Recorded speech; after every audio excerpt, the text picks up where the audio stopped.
Hello everyone, my name is Trimmery3, and yes, as you read by the title, you are reading it correctly. I am going to do a rewrite of the Bwba Big Avengers movie. Now, before I start, I must say, the project I still haven't been able to start it with. I haven't even started a script. It's just something I made a couple of months ago. Because if you guys didn't know, Gary, aka Gary the Turtle Productions, one of my best friends, shout out to him. He was making a competition where he used to meet ideas because he was going to make a Big Avengers rewrite himself. And I had an idea that I worked for 3 hours, I'm not even joking, and I submitted it to him. I didn't win, which is kind of sad, but a lot of people on his Discord were saying that it was an amazing script and that it was a very good idea. So, because of that, I'm going to make it. So, to give you some context, I'm now going to explain what's the plot of the movie. So, yeah, let's start. So, it's 2020. In 2020, there's no pandemic in the Bwba Big Avengers movie rewrite. It's 2020 and it's the 75th anniversary of Thomas and Friends. And children, including and even adults, right to the top of my head, that they're like fans of the show, the books, and everything. And to the top of my head, later that same day, he gets a call from the Seoul airport, and when he goes there, he's in complete shock because there's like more than 20 planes on the airport, and the airport is crowded with people from all over the world. And they go and take pictures of the engines, solar locations, and everything. And so Tama soon learns that not only his railway is famous on the mainland, but all over the world. And because of this, he has the idea to take one of his engines to the world. So because there are certain people who can't travel, right? So Tama starts reading the letters, every single one. And he thinks to take Thomas and Claro, and that's it. But as he keeps reading more and more letters, half of them were saying like they were huge fans of Percy or Doug or Oliver or James or Percy, Henrietta, Mavis, whatever. And in the end, Stubborn finally decided a decision. He's going to take the entire Steam team, including Doug, Donald Douglas, Oliver, and Emily, with Toad, Henrietta, and Incredible, Thomas, Edward, Henry, Gordon, James, Percy, Toby, and Henrietta, I think I said her already, to the entire world, which is something the engines are in shock, and they couldn't believe this at first.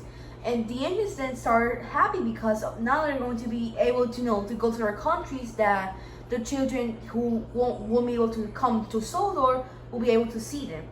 So Satama has arranged a ship to take the engines to the first location, the United States, as it's very famous over there. And they did. They go to the U.S. and they arrive at New York, and they meet here a Hudson steam engine with a GG1. Now, if you're wondering what's a Hudson, to give you an idea, that's Connor's bases. Now, sadly, there aren't any of Connor's bases except for one, which is on Baltimore. But in this case, I printed that engine was restored and was taken back to New York, along with a GG1 they also restored.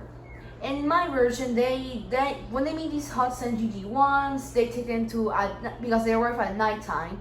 They take them to the sheds where they live, and they all of them sleep there to get a very good rest to set up to the entire US.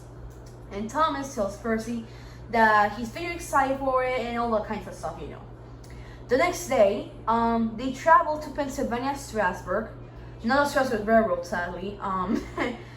But after this, there's something weird that happens in this scenario.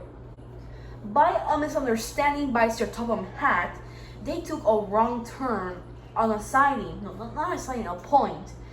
And because of this, they go into an abandoned old line, and then it starts to rain. And they didn't know this, but the ground, when it rains, it got like very muddy, and the track started to sink. So they got scared and they tried to hurry up so it wouldn't sink down. And this is where I think this part I want to say it's the most exciting maybe. The engines all separate into 4 different groups of 3. Yes, you heard me right. They all separate into 3 groups. Group number 1 involves Thomas, Annie, and Claro, of course. Sir Topham Hatt, where's Doc? Involves Doc. Sorry for if he's faceless, and Donald. The first group is divided into these 3 engines: Thomas, Doc, and Donald. The second group has Percy, Toby, and Gordon. The third group has, hold on guys, give me a moment, Henry, Emily, and Emily. I sadly don't have my little brother Emily here, so I can't show her. And then the last group involves Edward, Oliver with Toad, and I almost forgot, Toby, of course, Princess Riera. And where is he? Oh, and Douglas. And in this shot, in this scene, Sir Topham Hatt shouts, "No, my engines!" So after this, the engines all go to 4 different tracks into 4 different groups. And they now go into different places. Thomas goes to Florida by accident.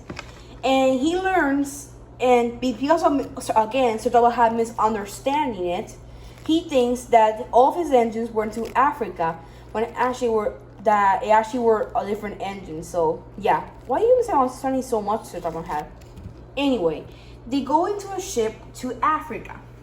As they go there, they are misunderstood because the people from Africa think that Thomas, Doc, and Donald are the new engines that they ordered for the railway.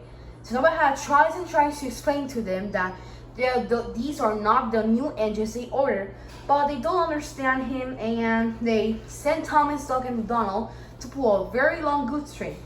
Along the way, they have to collect more and more trucks, and there's this one point where there's a very tall building, hill, and they get stuck on it, and they have to reverse back into the yards where they came from.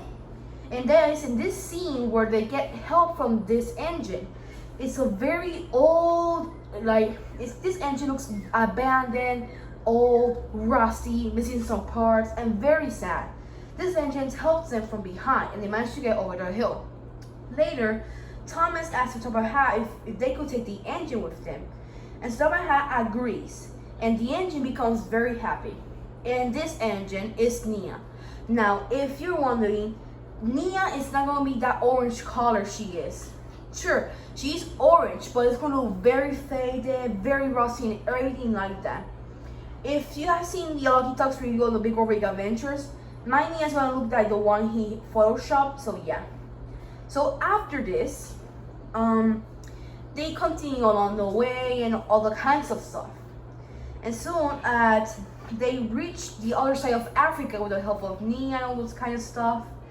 And they managed to get to a boat to go to, I believe it was Australia. In this scene, Thomas meets his friend Shane from the Great Race, and Shane helps him through Australia. Then Shane introduces them to a race car that he's very good friends with, which is called Ace the Racer. In this case, Ace in my movie is shy, and he's only friends with Shane, his coaches, and the racer cars, nobody else.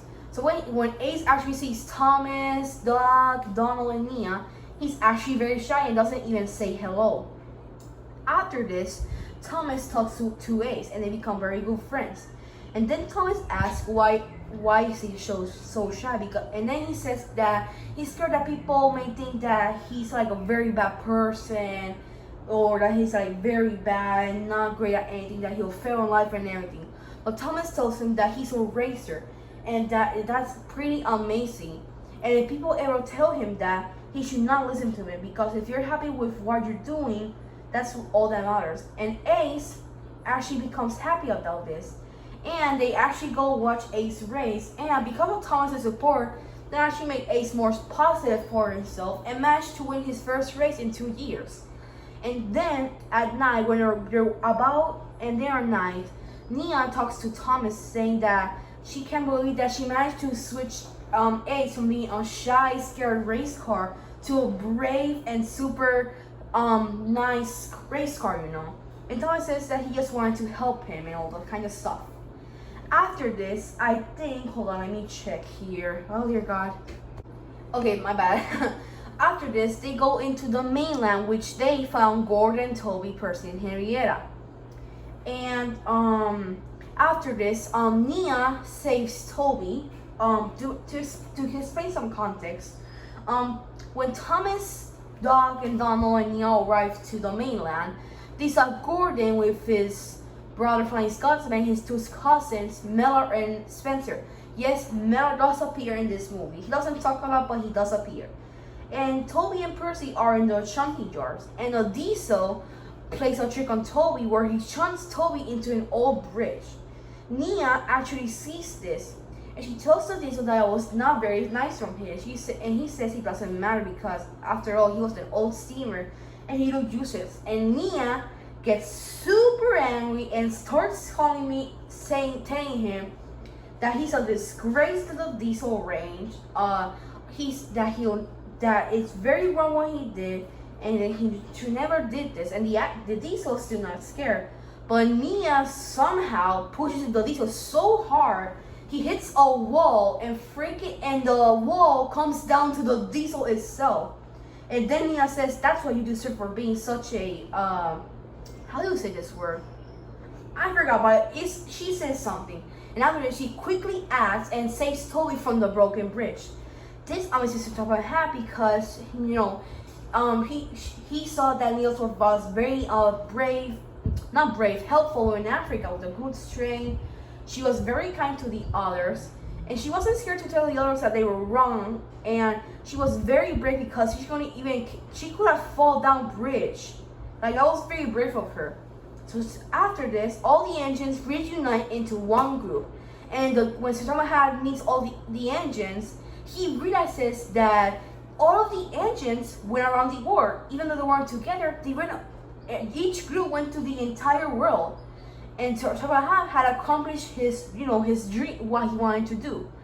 And because of Thomas asks Nia, where is her home? Where is it? And Nia explains that she actually doesn't have a home because her home was destroyed, and because of that, she now has no homes and has been abandoned, not taken care of, and all that kinds of stuff. Saitama Hat hears this and bites Nia.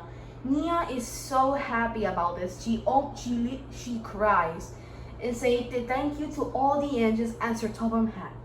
After this, the engines cross the Vickerstown Bridge and come back home.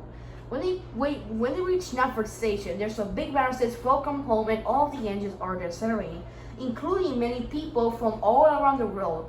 Believe it or not, there's this one shot where Saitama Hat reads a newspaper saying that there were more than 100,000 people at Knapford Station when the entire steam team returned. After this, Nia is at the scene works, and she's not painted under her orange livery we all know her for. She's actually painted in a bright red with jello stripes and with the letters NWR. And she has the number 13 because in my canon, the Big War Big Adventures, Emily's number 12, so it makes sense that Nia becomes the 13th engine. And so that happens. And soon Leah starts to work, and she actually works with Edward in his branch line. And then at the end of the movie, the narrator says, now Nia is happy where she is.